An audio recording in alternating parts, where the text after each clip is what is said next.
Assalamualaikum warahmatullahi wabarakatuh. Saya Aisyah Hasibuan ingin mempresentasikan hasil makalah kami yang berjudul Laporan Posisi Keuangan. Untuk mempersingkat waktu, saya akan mempresentasikan hasil makalah kami, yaitu A. Laporan posisi keuangan. Laporan posisi keuangan adalah bagian dari keuangan suatu entitas yang dihasilkan pada suatu periode akuntansi yang menunjukkan posisi keuangan entitas terhadap pada akhir periode tertentu. Neraca terbagi dari 3 unsur, yaitu aset, liabilitas, dan ekuitas.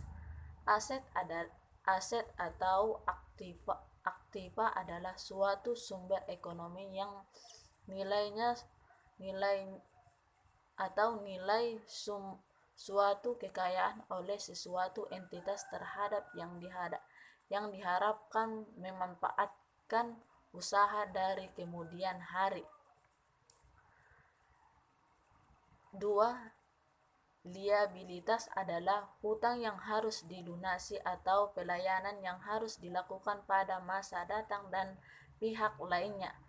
3. Ekuitas atau keuangan. Ekuitas adalah tentunya pemilik terhadap aktiva perusahaan.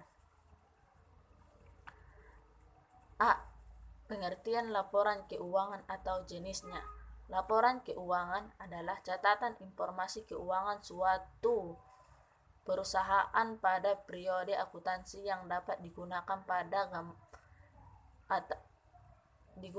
untuk menggambarkan kinerja perusahaan tertentu. Laporan keuangan adalah bagian dari posisi laporan keuangan. Laporan keuangan yang lengkap biasanya meliputi ada 3, yaitu 1. Neraca. Neraca adalah yang dimaksud dari arti posisi keuangan adalah posisi jumlah dan jenis aktiva atau harga dan fasilitas atau kewajiban dan ekuitas suatu perusahaan. 2. Laporan laba rugi.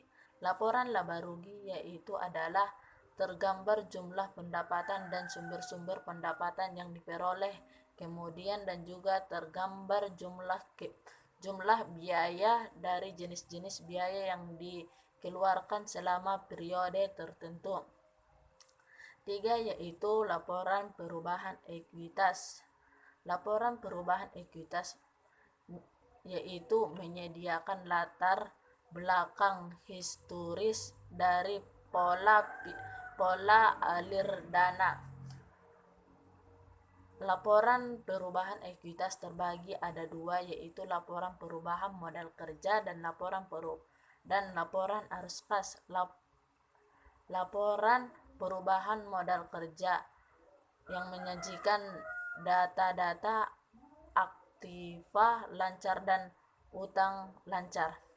2. Yaitu laporan ekuitas kas yang menyajikan data-data menyediakan arus kas dari kegiatan operasional, kegiatan investasi, kegiatan keuangan atau pembiayaan, dan saldo kas awal serta saldo kas akhir. B. Laporan arus kas. Laporan arus kas memberikan dasar dari gambaran laporan keuangan untuk menilai kemampuan entitas dan kegiatan kas dan setara kas dan kebutuhan entitas dan menggunakan arus kas tersebut. Arus kas terbagi ada 2 aliran, yaitu 1. Aliran kas yang terjadi dari kegiatan transaksi yang melahirkan keuntungan kas atau arus kas masuk. 2. Arus kas yang terjadi dari kegiatan transaksi yang yang mengakibatkan beban pengeluaran kas atau arus kas keluar. Arus kas ini memberikan informasi yang relevan, tertentunya menerima dan mengeluarkan kas dari perusahaan dari suatu periode tertentu dengan transaksi berdasarkan pada kegiatan operasional, investasi, dan pendanaan. Cukup sekian yang dapat saya sampaikan.